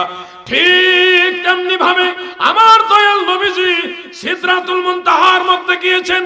ওয়ালাকাদ রাহু নাজলাতান উখরা ইনদা সিদরাতিল মুনতাহা, এই কথা সূরা নজমের মধ্যে আছে। এমন কি আমার দয়াল নবীজি সিদরাতুল মুনতাহা পার হইয়া আরশ কুরসি লৌহ কলম পার হইয়া কাবা কাউসাইনি আও আদনা ওইখানে গিয়েছেন। ওইখানে আমার আল্লাহর সাথে কথা হয়েছে, আমার আল্লাহর দিদার হয়েছে। ফাআওহা ইলা আবদিহি মা আওহা, ওইখানে আমার আল্লাহ নবীজির প্রতি ওহী নাজিল করলেন।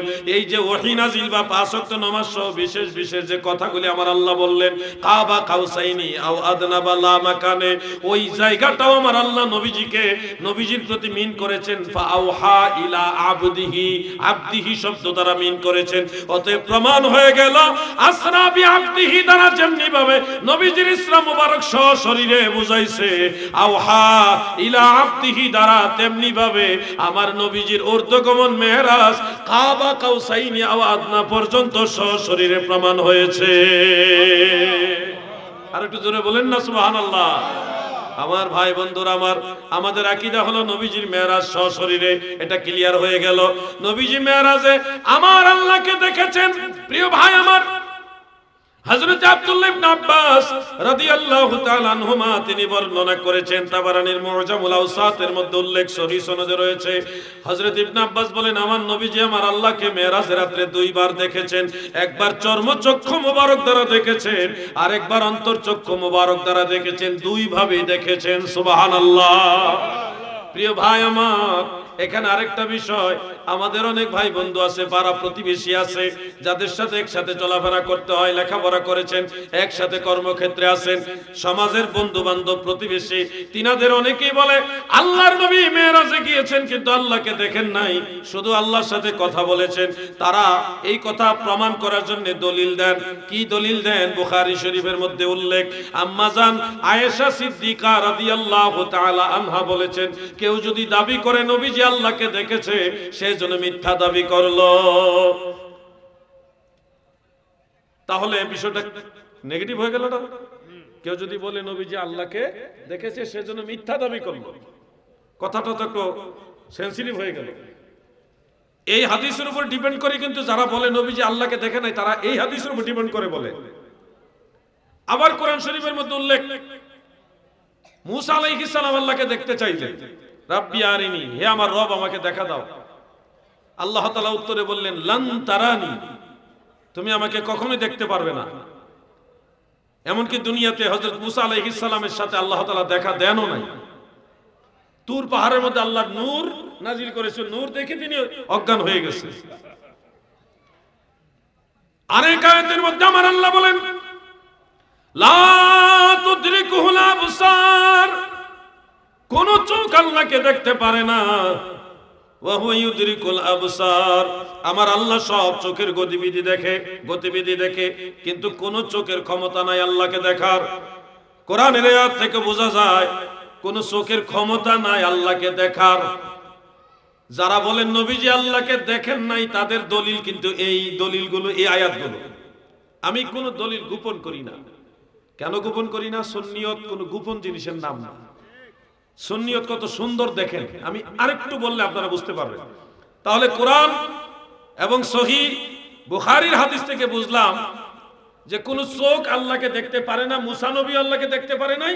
মা আয়েশা রাদিয়াল্লাহু তাআলা আনহা বলছে, কেউ যদি বলে নবীজি আল্লাহকে দেখছে, সেজন্য মিথ্যা বলল।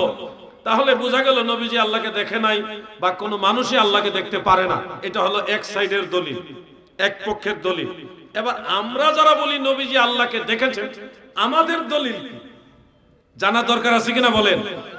আমাদের দলিল হলো হাদিসে মুতাওয়াতির দ্বারা সাবিত, মানে দলিলে কতঈ দ্বারা সাবিত, অসংখ্য সাহাবায়ে কেরামের বর্ণিত হাদিস দ্বারা সাবিত প্রমাণিত রয়েছে যে রাসূল আকরাম সাল্লাল্লাহু আলাইহি ওয়াসাল্লাম বলেছেন, জান্নাতে সমস্ত মুমিন বান্দার আল্লাহ তাআলাকে 14 পূর্ণিমার রাত্রে যেইভাবে চাঁদ দেখে, ওইভাবে আমার আল্লাহকেও দেখবে। জান্নাতের সমস্ত মুমিন বান্দারা আল্লাহকে দেখবে, এমনকি হাশরের ময়দানে আল্লাহকে, আল্লাহর বান্দারা অনেকে দেখবে।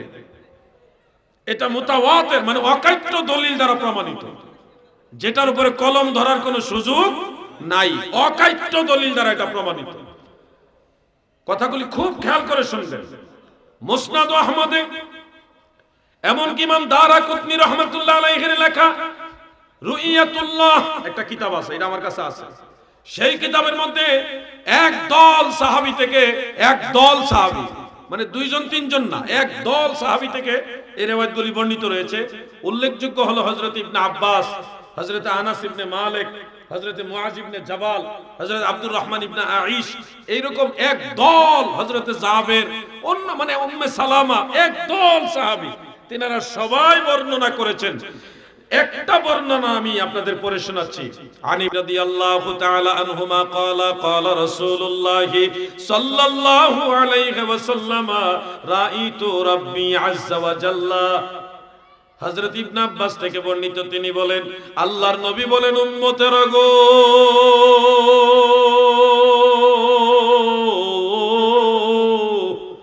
রাআইতু রাব্বি আযজা ওয়া জাল্লা, আমি রাসূলুল্লাহ আমার আল্লাহকে দেখেছি। প্রিয় ভাই আমার, অকাট্য দলিল দ্বারা আমরা পাইলাম জান্নাতে মুমিন বান্দারা আল্লাহকে দেখবে, পরকালে মুমিন বান্দারা আল্লাহকে দেখবে। অকাট্য দলিল দ্বারা আমরা এটা পাইলাম। এমনকি হাদিসে মাশহুর দ্বারা একদল সাহাবী থেকে বর্ণিত প্রমাণিত রয়েছে, আমার নবীজি নিজে বলেছেন, আমার নবীজি নিজে বলেছেন, আমি আল্লাহকে দেখেছি। খুব খেয়াল করে শুনবেন। এবার আসুন বুখারী শরীফের কিতাবুত তাফসীরের মধ্যে উল্লেখ, হযরত আনাস রাদিয়াল্লাহু আনহু সহ হাসিয়াতুস সাহাবী আলা তাফসীরে জালালাইনের মধ্যে উল্লেখ রয়েছে। শরহে মুসলিমের মধ্যে ইমাম নববী উল্লেখ করেছেন, বলেছেন, মিশকাতের শরহ মিরকাতের মধ্যে মুল্লা আলী কারি উল্লেখ করেছেন, আকসারুল উলামা মিন আহলে সুন্নাত ওয়াল জামাত, আহলে সুন্নাত ওয়াল জামাতের বেশিরভাগ আইম্মায়ে কেরাম বলেছেন। আর হাসিয়াতুস সাহাবী আলা তাফসীরে জালালাইনের মধ্যে উল্লেখ, জমহুর সাহাবী এবং তাবিঈগণ বলেছেন। জমহুর মানে বেশিরভাগ সাহাবী, বেশিরভাগ সাহাবায়ে কেরাম, তাবিঈগণ, তিনারা বলেছেন, ইন্নান নাবিয়্যা সাল্লাল্লাহু আলাইহি ওয়াসাল্লাম রাআ রাব্বাহু বিআইনি রাসিহি, আমার দয়াল নবীজি আমার আল্লাহকে এই চর্ম চক্ষু মুবারক দ্বারা দেখেছে। এবার দুই পক্ষের দলিল, দুই দিকে যদি আমরা খেয়াল করি, এই দিকে মা আয়েশা রাদিয়াল্লাহু তাআলা আনহা, হযরত ইবনে মাসউদ, ওনারা বলতেছে নবীজি আল্লাহকে দেখে নাই। আর এই দিকে বেশিরভাগ সাহাবারা বলতেছেন নবীজি আল্লাহকে চর্মচক্ষু মোবারক দ্বারা দেখেছে। এই দিকে মুসা নবী, তিনি আল্লাহকে দেখতে চাইলেন, আমার আল্লাহ তিনাকে দেখা দিলেন না। এই দিকে আল্লাহ রাসূল নিজে বলতেছেন, আমি আমার আল্লাহকে দেখেছি। ওই দিকে কোরআনের আয়াত আল্লাহ বলেছেন লা তুদরিকুহুল আবসার, কোন চোখ আল্লাহকে দেখতে পারে না। এইদিকে অকাট্য দলিল হাদিসে মুতাওয়াতির দ্বারা সাবিত, মুমিন বান্দারা আপনারা যদি জান্নাতে যান আপনারাও আল্লাহকে দেখবেন। তাইলে ওইখানে বলতেছে কোন চোখের ক্ষমতা নাই আল্লাহকে দেখার, আর এইদিকে অকাট্য দলিল বলতেছে অসংখ্য মুমিন বান্দা আল্লাহকে দেখবে। তাহলে তারা তো চোখ দিয়েই দেখবে। তাইলে দুই দলিলের সমাধান কি? দুই দলিলের সমাধান তাফসীরে মাজহারির মধ্যে আল্লামা কাজী সানাউল্লাহ ফানিফাতি রাহমাতুল্লাহ আলাইহি এবং বুখারী শরীফের শারহ ফাতহুল বারীর মধ্যে ইমাম ইবনে হাজার আসকালানী উল্লেখ করেছেন দুই দলিলের সমাধান হলো কোরআনের আয়াত, কোরআনের বিধানগুলি হলো এই পৃথিবীর জন্য প্রযোজ্য, কবরের জন্য, হাসরের জন্য, কিংবা জান্নাতের জন্য, আখিরাতের জন্য, আসমান রাজ্যের জন্য কোরআনের বিধান প্রযোজ্য না। দুনিয়াতে কোরআনের আইন 5 ওয়াক্ত নামাজ পড়তে হবে, কবরে গেলে কিন্তু 5 ওয়াক্ত নামাজ পড়া লাগবে না। দুনিয়াতে আইন হলো রোজা রাখতে হবে, জান্নাতে গেলে রোজা রাখতে হবে না, ওখানে কোরআনের এই বিধান চলবে না। দুনিয়াতে বিধান হলো হজ করতে হবে, যাকাত দিতে হবে, এই আমল করতে হবে, ওই আমল করতে হবে। মারা যাওয়ার পরে কোরআনের বিধানগুলি আপনার উপরে প্রযোজ্য হবে না। অর্থাৎ কোরআনের বিধানগুলো হলো এই পৃথিবীর জন্য। বলেন কোরআনের বিধানটা কোন জায়গার জন্য? পৃথিবীর জন্য। অতএব কোরআনের আইন অনুযায়ী, কোরআনের বিধান অনুযায়ী পৃথিবী থেকে কোন চোখ আল্লাহকে দেখতে পারবে না। যার কারণে মুসা নবী এই পৃথিবী থেকে আল্লাহকে দেখতে চাইছেন, এই কারণে আল্লাহ মুসা নবীকে এই কথাটাকে নাকচ করে দিয়েছেন যে লাম তারানি, এই দুনিয়া থেকে তুমি আমাকে দেখতে পারবে না, কখনোই না। কারণ পৃথিবী থেকে কোন চোখ আল্লাহকে দেখতে পারবে না। তাহলে কোরআনের আয়াত ঠিক, কোরআনের আয়াত ঠিক। যারা এই আয়াতগুলি দলিল দিচ্ছেন তাদের আয়াত ভুল না, অবশ্যই ঠিক। এবার আসুন, মা আয়েশা রাদিয়াল্লাহু তাআলা আনহা বলছে কেউ যদি দাবি করে নবীজি আল্লাহকে দেখছে সে মিথ্যা দাবি করলো। ওই কথাও ঠিক, কারণ নবীজি দুনিয়া থেকে চর্মচক্ষু মোবারক দ্বারা আল্লাহকে দেখছেন, এটা তো আমরা বলি না। কেউ এরকম দাবি করলে সেটা ভুল হবে, কোরআন অনুযায়ী ভুল হবে, মা আয়েশার বক্তব্য দ্বারাও ভুল হবে।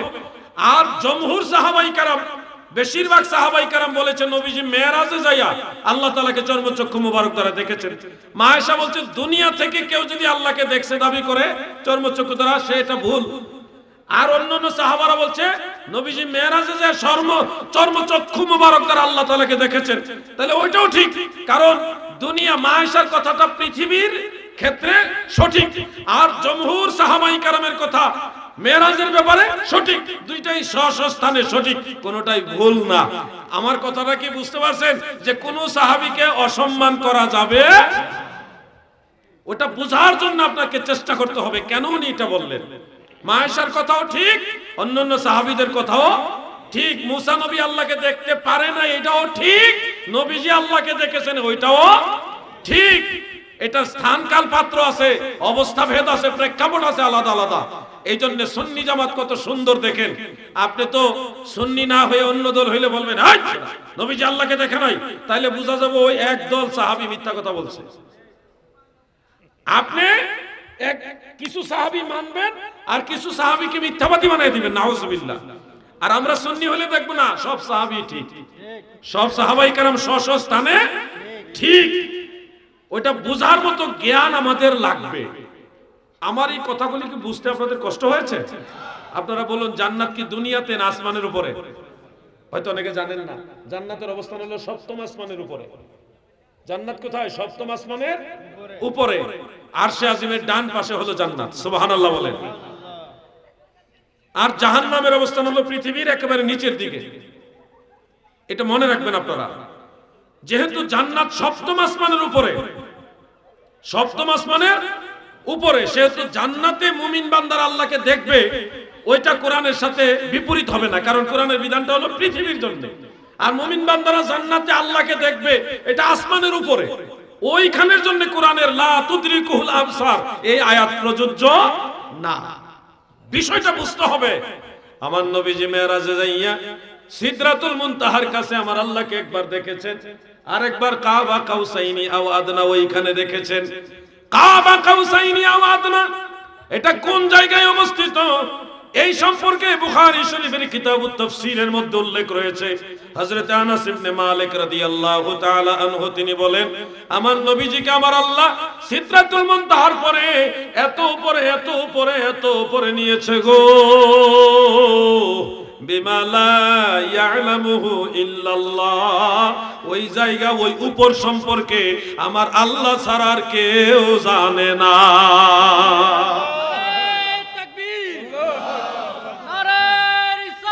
ইয়া রাসূলুল্লাহ,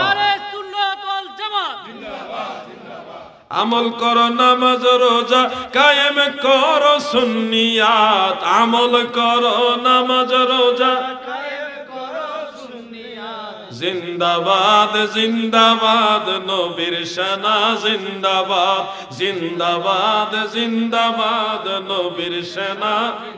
বলেন না, আমল করো নামাজ রোজা কায়েম করো সুন্নিয়াত, আমল করো কায়েম করো সুন্নিয়াত। জিন্দাবাদ জিন্দাবাদ নবীর, বলুন জিন্দাবাদ নবীর সেনা জিন্দাবাদ। প্রিয় ভাইয়েরা আমার, এই গজলটা গাইতো হাফেজ মাওলানা তুফাজ্জল হোসেন ভৈরবী সাহেব।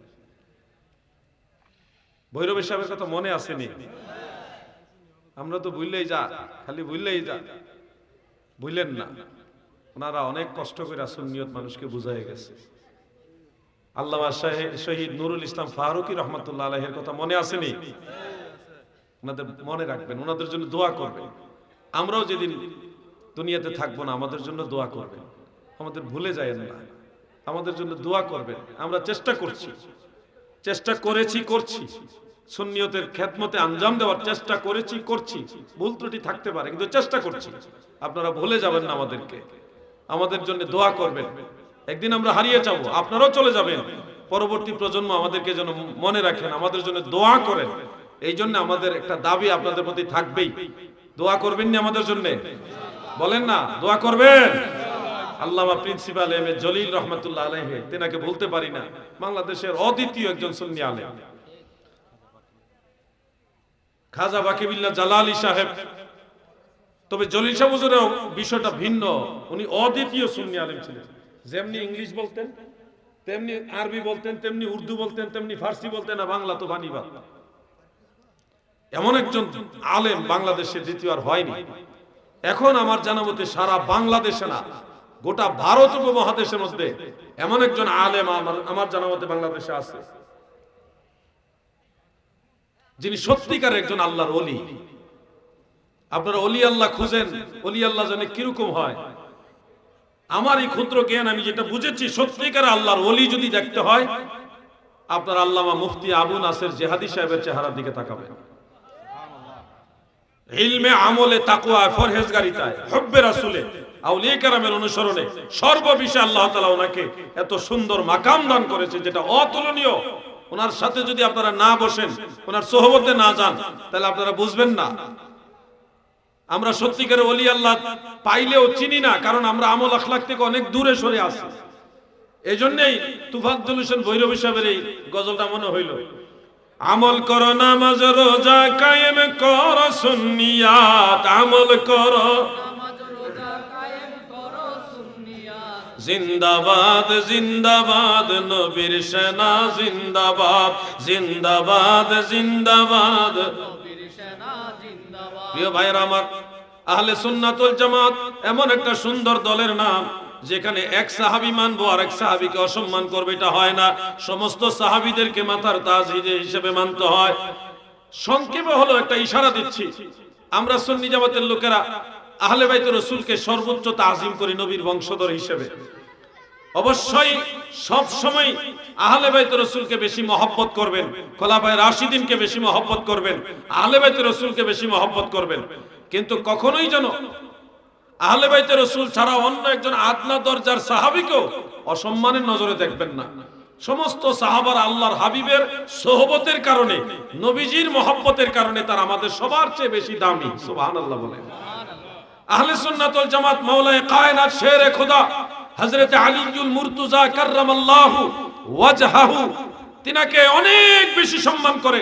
খাতুনে জান্নাত হযরতে ফাতেমাতুজ জাহরা রাদিয়াল্লাহু তাআলা আনহাকে অনেক বেশি সম্মান করে। হযরত ইমাম হাসান, হযরত ইমাম হুসাইন রাদিয়াল্লাহু তাআলা আনহুমা তিনাদেরকে অনেক বেশি সম্মান করে। কেন করবে না? ওনারা আহলে বাইতের রাসূল, ওনারা জান্নাতের যুবকদের সরদার। সুবহানাল্লাহ বলেন। খাতুনে জান্নাত সমস্ত মহিলাদের সরদারনি। তিনাদেরকে ভালোবাসবো না, কাকে ভালোবাসবো? নিঃসন্দেহে পাক পাঞ্জাতনকে ভালোবাসবেন, কিন্তু কখনোই যেন ভুলক্রমে কোন সাহাবীর ব্যাপারে সমালোচনা আপনার জবান থেকে না বের হয়। সেটা হোক আম্মাজান আয়েশা সিদ্দিকা, হোক এটা আব্দুল্লাহ ইবনে জুবায়ের, হোক এটা উসমান জুন নুরাইন, হোক সেটা আবু বকর সিদ্দিক, ওমর ফারুক, হোক সেটা হযরত আমিরে মুয়াবিয়া। কোন সাহাবী নিয়ে সমালোচনা করা যাবে না। সম্ভব হলে আহলে বাইতের রাসূল নিয়ে বেশি বেশি আলোচনা করবেন, অন্য সাহাবীর ফজিলত পারলে বলবেন, নাইলে চুপ থাকবেন, কিন্তু কখনো কোনো সাহাবীর সমালোচনা করা যাবে না। ওয়ালা নাযকুরুস সাহাবা ইল্লা বিখাইরিন। আকায়েদের কিতাবে উল্লেখ, আমাদের সুন্নি জামাতের অবস্থান হলো আমরা সাহাবীদের ভালো দিকগুলি আলোচনা করব। কোনো ইখতিলাফি বিষয় যদি সাহাবীদের মধ্যে থাকে সেটা নিয়ে আমরা কখনো সমালোচনা করব না। ওই ক্যাপাসিটি, যোগ্যতা আমাদের নাই। এমনিই তো নিজের আমলের খবর নাই, আবার সাহাবীদের সমালোচনা করলে জান্নাতের আশা কতদূর করবেন আপনি? আমি যদি এখানেও একজন একজন করে খবর নেই, আজকে ফজরের নামাজ কয়জনে পড়ছে আপনি তো বুঝতেই পারছেন কয়জন পাওয়া যাবে। বুঝতে পারছেন না? এজন্য বলবো আপনাদের অবস্থান এমনি তো নরবরে অবস্থা, এখান থেকে যদি আবার সাহাবীদেরকে ঢিল মারেন তাহলে আল্লাহর হাবিবের কলিজার মধ্যে আঘাত লাগবে। নবীজিকে আঘাত দিয়া জান্নাতে যেতে পারবেন? এমনি নামাজ নাই ঠিক মতো, হালাল হারাম বাইচা চলতারেন না ঠিক মতো, দিনে বেজে কয়টা মিছা কথা কর, হিসাব ছাড়া কত মানুষের গালি দেন, হিসাব ছাড়া কত পাপের কাজের সাথে আপনারা সম্পৃক্ত হয়ে যান, ইচ্ছায় অনিচ্ছায়। এত পাপের সাথে থাইকা আবার যদি আল্লাহ রাসূলের কলিজায় আঘাত দেন তাহলে তো আপনার অবস্থাটা কিরকম হবে? এজন্য সম্ভব হলে সাহাবীদের আলোচনা করবেন, প্রশংসা করবেন, আহলে বাইতের সম্মান গাইবেন, কিন্তু কোন সময় ভুলক্রমে যেন নবী করিম সাল্লাল্লাহু আলাইহি সাল্লামের কোন সাহাবী নিয়ে সমালোচনা করতে না হয়। এই দিকটা খেয়াল রাখবেন, মনে থাকবেন ইনশাআল্লাহ। বাইরে বুড়া হুজুর, জোয়ান হুজুর হঠাৎ এসে কইব অমুক সাহাবী খারাপ। আরে ভাই, অমুক সাহাবী খারাপ আপনি 1400 বছর পরে এসে বলতেছেন, অথচ বর বিশাব গাউসে পাক আব্দুল কাদের জিলানী বলছে ওই সাহাবীদের সমালোচনা করা যাবে না। খাজা গরিব নওয়াজ, বাহাউদ্দিন নকশবন্দ, মুজাদ্দিদ আল ফিসানি, সমস্ত আল্লাহর ওলিরা, পীর মুর্শিদ, আউলিয়ায়ে কেরামরা সাহাবীদের সম্মান করেছে। অতএব নতুন কারো কথা গ্রহণ করা যাবে না। ওলি আল্লাহ যেদিকে আমরাও থাকবো। ওলি আল্লাহর বাংলাদেশ এই শহীদ গাজীর, বলুন শাহজালালের বাংলাদেশ এই শাহপরানের, রহম করুন আল্লাহ, রহম করুন। বলেন ওলি আল্লাহর বাংলাদেশ। এই ভাই যুবক ভাইরা, তোমরা কি রাগ করছো? তাহলে গজলটা কো না, মুরব্বীরা কইতাছে, তোমরা যুবক ভাইরা বললে তো আরো গরম লাগে। আমাদের মেহমানরা আসতেছে, আমাদের মাহফিলের যারা গেস্ট ওনারা চলে আসছে, ওনাদেরকে রিসিভ করার জন্য কমিটির ভাইরা আপনারা যান, অন্যরা যাওয়া দরকার, ওনারা তো এখানেই আসবে, আপনারা যাওয়ার দরকার নাই, ওনারা এখানে আসতেছে। আমরা ওনাদের রিসেপশনের আসার আগ পর্যন্ত আমরা ওলি আল্লাহদের শানে এই গজলটা একটু গাই, সবাই মিলে গাই।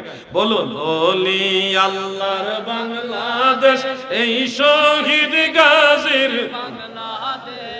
শাহজালালের বাংলাদেশ এই শাহপরানের, রহম করুন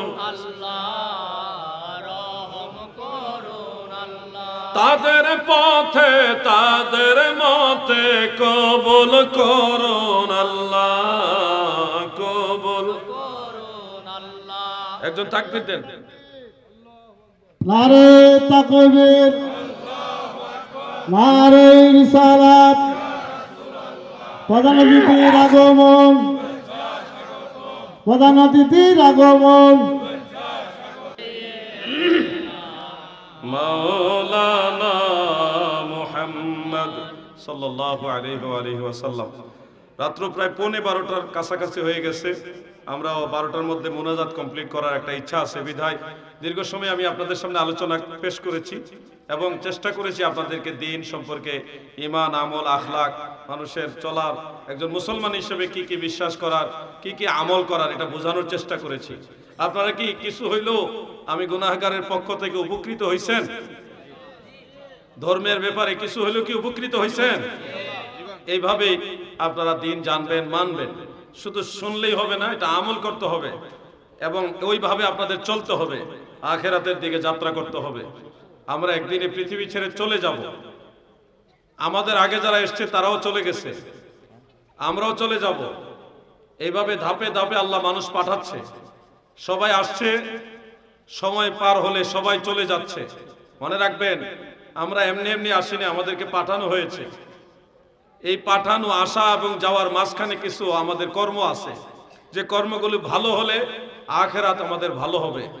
এই আসা যাওয়ার মাঝখানে সময়টা যদি ভালো না হয়, মানুষকে যদি আপনারা ক্ষতি করেন, মানুষের হক নষ্ট করেন, আল্লাহর বিধানের বাইরে চলেন, তাহলে এই আসা যাওয়ার মাঝখানটা আপনার জন্য আখিরাতে ভালো বয়ে আনবে না। আপনাদেরকে এই দিকটা খেয়াল রাখতে হবে।